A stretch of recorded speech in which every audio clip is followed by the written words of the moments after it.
apa itu malam Lailatul Qadar? Jawabannya, malam Lailatul Qadar adalah sebuah malam yang telah diturunkan Al-Quran di saat itu. Karena Al-Quranul Karim diturunkan oleh Allah pada malam Lailatul Qadar. Allah Jalla wa'ala berfirman, Inna anzalnahu fi Lailatul Qadar. Sesungguhnya kami telah menurunkan Al-Quran itu pada malam Lailatul Qadar.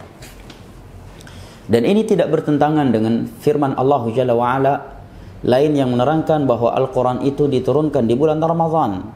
Karena malam Lailatul Qadar berada di bulan Ramadan. Maka tiada kontradiksi antara ayat yang menerangkan bahwa Al-Quran diturunkan pada malam Lailatul Qadar dengan ayat yang menerangkan bahwa Al-Quran diturunkan pada bulan Ramadan. Karena Lailatul Qadar itu ada pada bulan Ramadan. Kemudian beliau pun menyebutkan sebab dinamakan malam Lailatul Qadar dengan Lailatul Qadar. Sebabnya kata beliau, li'annahu yuqaddaru fiha ma yakunu fi tilka sanati min umur. Karena terjadi qadar pentakdiran perkara-perkara pada tahun tersebut. Pada tahun tersebut, seluruh perkara pada tahun tersebut ditakdirkan pada malam Lailatul Qadar. Selain di dalam Lauhul Mahfuz. Adapun yang telah ditulis oleh pena dan yang telah Allah Jalla wa'ala tulis dalam Lauhul Mahfuz, ya, itu segala sesuatu yang akan terjadi semenjak Allah Jalla wa'ala menciptakan makhluknya, ya.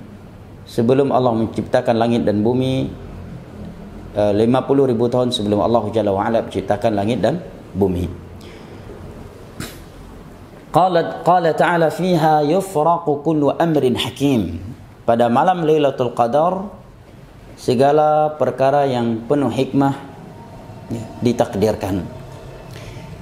Beliau menyebutkan di sini satu sebab malam Lailatul Qadar itu dinamakan dengan Lailatul Qadar, yaitu karena pada malam Lailatul Qadar tersebut segala perkara yang terjadi pada tahun tersebut ditakdirkan, dari kata qadar.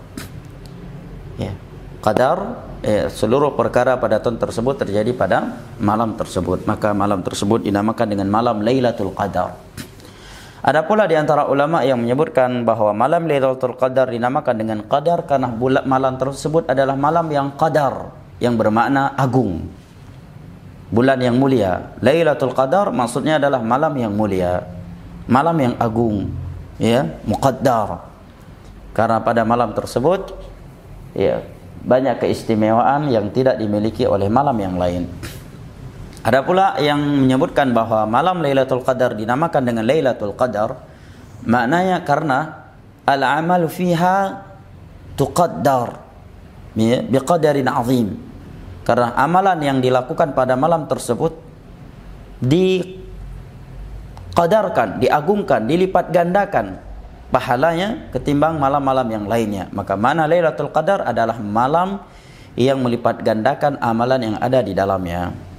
Dan semua sebab yang disebutkan di atas, ya, tidak saling kontradiksi karena saling mencakup, ya, dan masuk dari keumuman kata al-qadar dari sisi bahasa. Al-muhim, pada malam Lailatul Qadar diturunkannya Al-Quran, dan pada malam Lailatul Qadar seluruh perkara pada tahun tersebut ditakdirkan.